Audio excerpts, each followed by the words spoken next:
Hello students, good morning. आज हम lesson number 10 जब सूरज जग जाता है की शुरुआत करेंगे। Page number 56। जब सूरज जग जाता है। उसके कवि का नाम है रामेश्वर काम्बोज हिमांशु।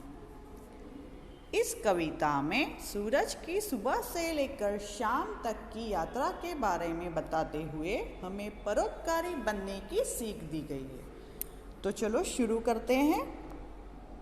आंखें मलकर धीरे धीरे सूरज जब जग जाता है, सिर पर रखकर पांव अंधेरा चुपके से भग जाता है। हौले से मुस्कान बिखेरी पात सुनहरे हो जाते, डाली डाली फुदक फुदक कर सारे पंछी हैं गाते। थाल भरे मोती लेकर के धरती स्वागत करती है, नटखट किरणें वन उपवन में खूब चौकड़ी भरती हैं।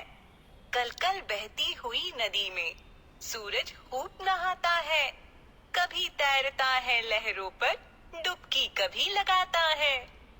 पर्वत घाटी पार कर मैदानों में चलता है, दिन भर चलकर थक जाता है, सांझ हुए फिर ढलता है। नींद उतरती आंखों में फिर सोने चल देता है, हमें उजाला दे करके कभी नहीं कुछ लेता है। कविता सुनते ही आप लोगों को समझ में आया होगा कि सूर्य का उदय होते ही प्रकृति में कैसा बदलाव आ जाता है और सभी काम कैसे समय पर होते हैं। आंखें मलकर धीरे धीरे सूरज जब जग जाता है, सिर पर रखकर पांव अंधेरा चुपके से भग जाता है। सूरज यानी सूर्य, रवि और पांव यानी कि पैर, चरण, फुट। आंखें मलकर धीरे धीरे सूरज जब जग जाता है यानी कि जब सूर्य उदय होता है तब अंधेरा। सिर पर पांव रखकर भागना यानी कि तेजी से भागना, कि सूर्य का उदय होते ही अंधेरा बहुत तेजी से भाग जाता है। भाग यानी कि भाग जाता है। जब सूर्य उदय होता है तब अंधेरा बहुत तेजी से भाग जाता है।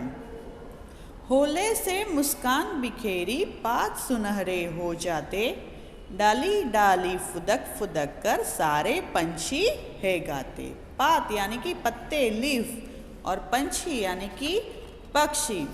सूर्य के उदय होते ही जो सूर्य की किरणें है वह पत्ते पर पड़ती है तो वह सुनहरे यानी कि गोल्डन पत्ते पर चमक आ जाती है। और पक्षी जो है वह एक डाली से दूसरी डाली पर फुदक फुदक के गाना गाते हैं, एक साथ मिलकर गाना गाते हैं। सूरज के जागने पर पत्ते सुनहरे हो जाते हैं एवं पक्षी डाली डाली पर एक डाल से दूसरी डाल पर सारे पंछी मधुर स्वर में गाते हैं। थाल भरे मोती लेकर के धरती स्वागत करती है, नटखट किरणें वन उपवन में खूब चौकड़ी भरती हैं। क्या कहा है कि सूरज के आने पर धरती उसका स्वागत करती है।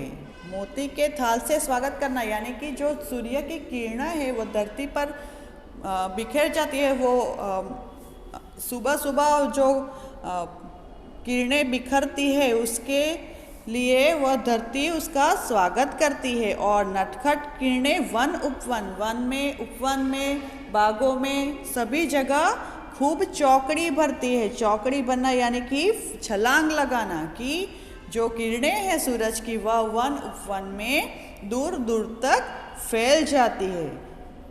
सूरज के आने पर धरती उसका स्वागत करती है और सूरज की किरणें वन उपवन में दूर दूर तक उसकी किरणें जो है वह छलांग लगाती है। किरणें कैसी है? नटखट है। कैसी है? नटखट है। कल कल बहती हुई नदी में सूरज खूब नहाता है, कभी तैरता है लहरों पर डुबकी कभी लगाता है। नदी यानी सरिता। सूरज क्या करता है? कल कल बहती हुई नदी में खूब नहाता है, कभी लहरों पर तैरता है तो कभी डुबकी लगाता है। पर्वत घाटी पार करे मैदानों में चलता है, दिन भर चलकर थक जाता, सांझ हुए फिर ढलता है।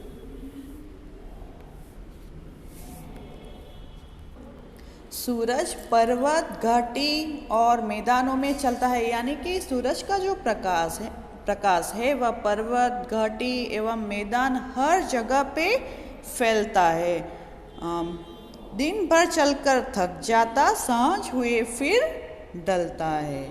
शाम होने पर सूरज ढल जाता है, वो थक जाता है। दिन भर जब सूर्य का उदय होता है वहाँ से वो शुरू करता है, हर एक जगह पे उसका प्रकाश फैलाते हैं और शाम को वह थक जाता है, इसलिए सांझ यानी कि शाम को वह सूरज ढल जाता है।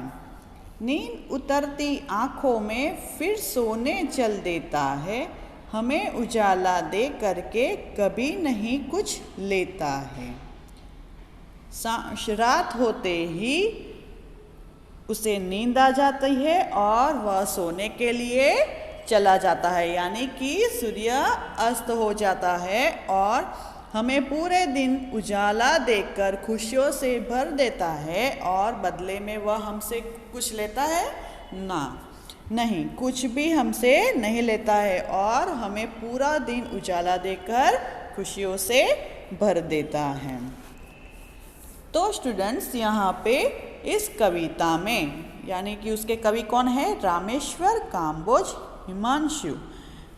उन्होंने प्रकृति का खूबसूरत चित्रण यहाँ पर प्रस्तुत किया है। क्या कहा है इस कविता में कि सूरज के उगने पर अंधेरा मिट जाता है, पत्तियां सुनहरी दिखने लगती है, पंछी खुश होकर नाचते गाते हैं, सूरज की किरणें सब जगह बिखर कर खुशियाँ लाती है, सूरज की किरणें नदी में डुबकी लगाती है, तैरती है एवं नहाती है। सूरज का प्रकाश जो है वह पर्वत घाटी मैदान सब जगह फैलता है और शाम होने पर सूरज ढल जाता है। रात होने पर उसे नींद आ जाती है और वह सोने के लिए चला जाता है।